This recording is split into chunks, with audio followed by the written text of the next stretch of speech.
मनुस्मृति एक बेहद ही आपत्तिजनक पुस्तक है, तो इसको जितना ज्यादा जलाया जाए उतना ही अच्छा है। मैं और कहीं भी चुनाव हो जाए बीजेपी हारेगी, संविधान और लोकतंत्र की वजह से हारेगी। मौजूदा सरकार चल रही है, ये संविधान के अनुरूप नहीं कर रही है कार्य। वो अपने अधिकार तभी मांग सकता है जब आदमी को ये पता हो कि उसके अधिकार है क्या।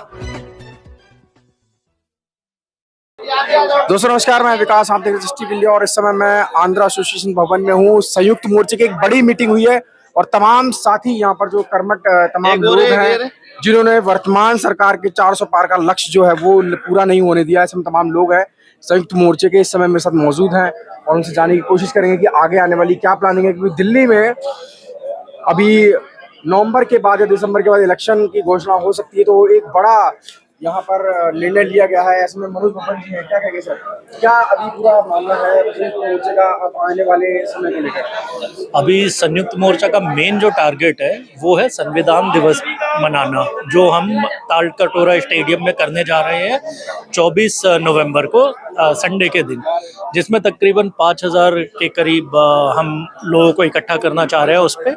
और जैसा कि आपने अभी चुनावों की बात की, जनवरी के आसपास चुनाव होंगे दिल्ली में, तो उसके लिए भी संयुक्त मोर्चा काम कर ही रहा है। संयुक्त मोर्चा का भी आपने साइड इफेक्ट देखे ही होंगे। बाई इलेक्शन 11 जगहों पर जो हुए थे, 13 जगहों पर, उसमें 11 सीटें जो है बीजेपी के पास, मतलब जिसके पास भी आई, बीजेपी के पास सिर्फ 2 ही सीटें आई हैं।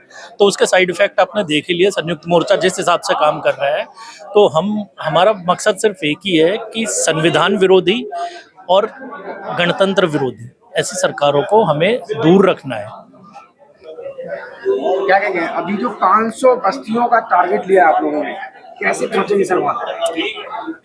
आप यहाँ जिस टाइम कार्यक्रम शुरू हुआ तब से आप यहाँ मौजूद हैं और आपने देखा होगा कि भाई करीब करीब 70 से ज़्यादा संगठन के पदाधिकारी यहाँ पर मौजूद थे और उन सभी पदाधिकारियों ने आपके सामने ये प्रण लिया है कि वो लोग अपने अपने माध्यम से अपने अपने एरिया में, अपने अपनी बस्तियों में ये जो 500 का टारगेट है इसको पूरा करेंगे।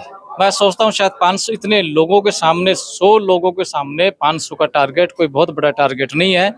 500 प्लस में ही हम लोग कार्यक्रम करेंगे, 500 से कम नहीं होंगे। 499 कार्यक्रम नहीं होंगे, 500 प्लस कार्यक्रम होंगे। और पूरी दिल्ली में और दिल्ली के पास पूरे NCR में हम लोग एक जन जागरण का कार्यक्रम चलाएंगे, लोगों को संविधान और लोकतंत्र के बारे में बताएंगे। और मैं सोचता हूँ जो उनके जानकारी की चीज़ है, जब उनके पास जानकारी पहुंचेगी तो निश्चित रूप से वो लोग अपने हक और अधिकार के लिए मैदान में आएंगे। और जो सरकार उनका दमन करती है, जिन सरकारों ने उनके अधिकारों को अपने पास रखा और उनको नहीं दिया है, उस सरकार को वो लोग चैन से काम नहीं करने देंगे और हटाने में अपनी भूमिका निभाएंगे। आप लोग संविधान बचाने की बात कर रहे हैं, लेकिन एक रोजी रोटी कमाने वाला मजदूर संविधान की भाषा को समझता नहीं है। तो ये जो 500 बस्तियों में जाने का हमारा कार्यक्रम है, ये उन्हीं लोगों के पास जाने का कार्यक्रम है। क्योंकि जब तक उन लोगों को संविधान की, अपने हक अधिकारों की बात नहीं होगी, तब तक उन लोगों को कोई अधिकार नहीं मिलेंगे। वो अपने अधिकार तभी मांग सकता है जब आदमी को ये पता हो कि उसके अधिकार है क्या। इसलिए हम संविधान को एक, जो अभी तक ये समझते हैं लोग कि ये संविधान जो है मात्र या तो पार्लियामेंट में डिस्कस किया जाता है या सुप्रीम कोर्ट और हाई कोर्ट में डिस्कस किया जाता है, हम इस संविधान को इतना सिंप्लीफाई करके आम जनता तक पहुंचाएंगे, आम नागरिक तक इसके बारे में बताया जाएगा, अनपढ़ लोगों को समझाया जाएगा कि ये जो संविधान है इसके द्वारा ही आप लोगों को जो अधिकार मिले हैं, इसके द्वारा मिले हैं, लोकतंत्र के द्वारा मिले हैं। और जो अधिकार मिलेंगे वो भी संविधान के द्वारा मिलेंगे, ठीक है, और लोकतंत्र के द्वारा मिलेंगे। उसको सिंप्लीफाई करके साधारण तरीके से लोगों को समझाएंगे, बताएंगे। जब लोग जागरूक हो जाएंगे तो वो संविधान की बात करेंगे, फिर वो दूसरी बात नहीं करेंगे। क्योंकि लोग भ्रम जो फैलाने वाले लोग हैं, वो भ्रम ये फैलाते हैं कि तुम्हारे बच्चे की नौकरी नहीं लगी, उनको एजुकेशन नहीं मिली, उसका कारण ये है कि तुम्हारे पुनर्जन्म है, या तुम उधर जाओ या तुम इधर जाओ, कभी तुम पहाड़ पे जाओ, कभी तुम समुद्र में जाओ, कभी नाले में जाओ, कभी तुम जमीन के अंदर जाओ, कभी आसमान के ऊपर जाओ, ऐसा समझाते हैं। लेकिन जहां से अधिकार मिलने हैं, जहां अधिकार सुरक्षित है हमारे, वो है भारत का संविधान और भारत का लोकतंत्र। जब ये जानकारी हमें सबको हो जाएगी, हमारे मजदूरों को हो जाएगी, हमारे अनपढ़ भाई बहनों को हो जाएगी, वो संविधान की बात करेंगे और जितने भी अपने जनप्रतिनिधि उनके जो हैं उन सबसे संविधान लागू करने की और संविधान में जो दिए गए अधिकार है उन अधिकारों को लेने की बात करेंगे।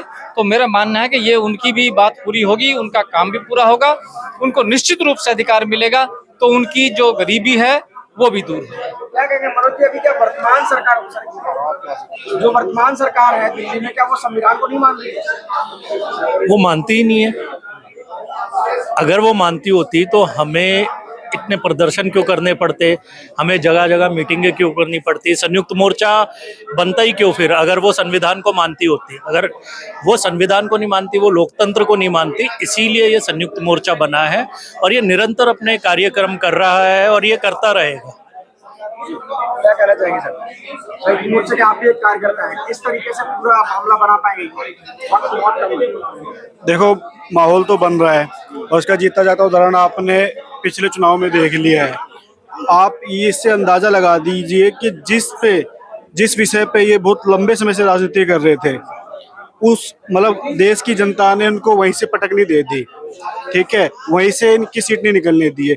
और हम हमेशा सुनते हैं कि सरकार मजबूत होनी चाहिए, मजबूर होनी चाहिए। इस बार आपने खुद ने देखा है कि पूरे देश ने इनके खिलाफ लड़ाई लड़ी है, जिसका रिजल्ट ये है कि आज हमारे सामने एक लंगड़ी सरकार है, मजबूर सरकार है, जो ये खुल के मतलब अजीबोगरीब वक्तव्य दे रहे थे वो सब इनके साइलेंट हो गए हैं। और रिजल्ट आने के अगले दिन जब इनके सबके क्या नाम है बयान आए तो आप इनके चेहरे स्टडी कर सकते हो। तो मेरा ऐसा मानना है कि जो माहौल हम बनाने की कोशिश कर रहे थे कहीं ना कहीं वो पूरे भारत में बन चुका है। तो वो सब क्या कहेंगे, अभी जो दिल्ली यूनिवर्सिटी में पूरी घटना हुई है मनुस्मृति को लेकर, और अभी वर्तमान सरकार कह रही है कि हम इमरजेंसी को जो है वो संविधान हत्या दिवस के रूप में मनाएं। देखिए, ये जो मौजूदा सरकार चल रही है, ये संविधान के अनुरूप नहीं कर रही है कार्य, पहले से ही नहीं कर रही है। इनका ज्योति मिर्धा, वो जो दूसरा लल्लन सिंह था अयोध्या से, वो चुनाव हार गया, इन्होंने बाबा साहब के संविधान को कलंकित किया है। और यूनिवर्सिटी पे मैं आपके पास वीडियो भेज रहा हूँ, हमारे जो है इसी मोर्चे के और हमारे संघ के, अखिल भारतीय सिपाही मजदूर ट्रेड यूनियन के लोग और सारे लोगों ने यूनिवर्सिटी के 4 नंबर गेट पे हमने मनुस्मृति को फूका है वहाँ।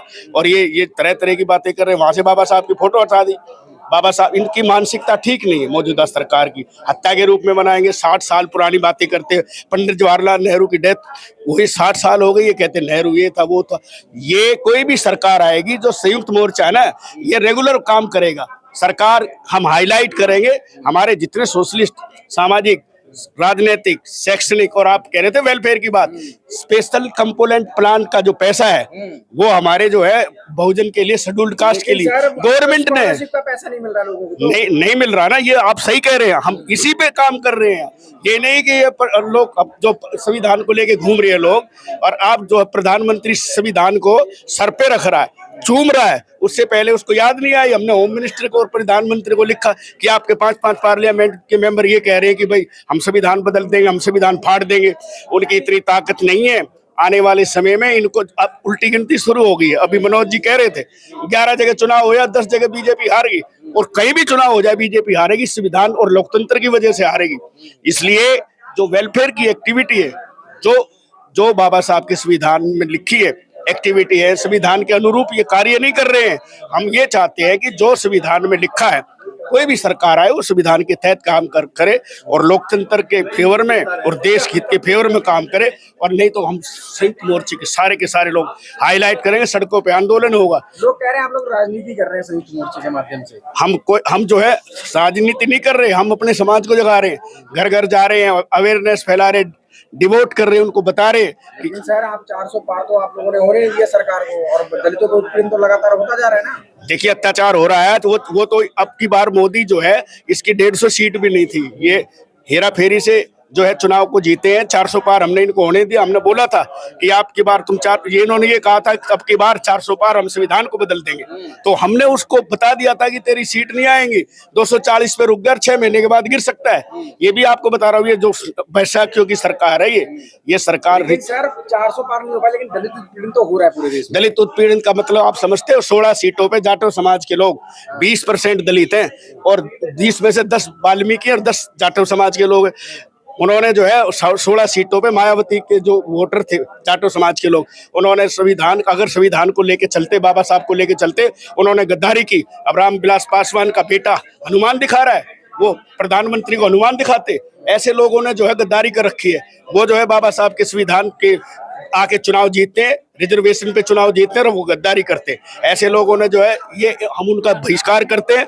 जब तक सबके सब दलित, SC ST OBC के लोग जिनके साथ अत्याचार हो रहा है वो इकट्ठे नहीं होंगे, ऐसे ही हमारे साथ अन्याय होता रहेगा। क्या कहना चाहिए? जो आपने अभी बोला मनुस्मृति जलाई गई है, मनुस्मृति एक बेहद ही आपत्तिजनक पुस्तक है, तो इसको जितना ज्यादा जलाया जाए उतना ही अच्छा है। मैं तो कहता हूँ यूनिवर्सिटियों के सामने ही नहीं, स्कूलों के सामने भी इसको जलाया जाए, जिससे कि हमारे जो यंग ब्रिगेड है उनको पता चल सके कि ये कितनी आपत्तिजनक पुस्तक है, जिसका हमारी पढ़ाई से कोई मतलब ही नहीं है। हमारी पढ़ाई का मतलब है संविधान। हमें संविधान के बारे में पता होना चाहिए, जो कि सबसे जरूरी पुस्तक है। मतलब सभी ग्रंथों का महाग्रंथ है जो है वो संविधान है।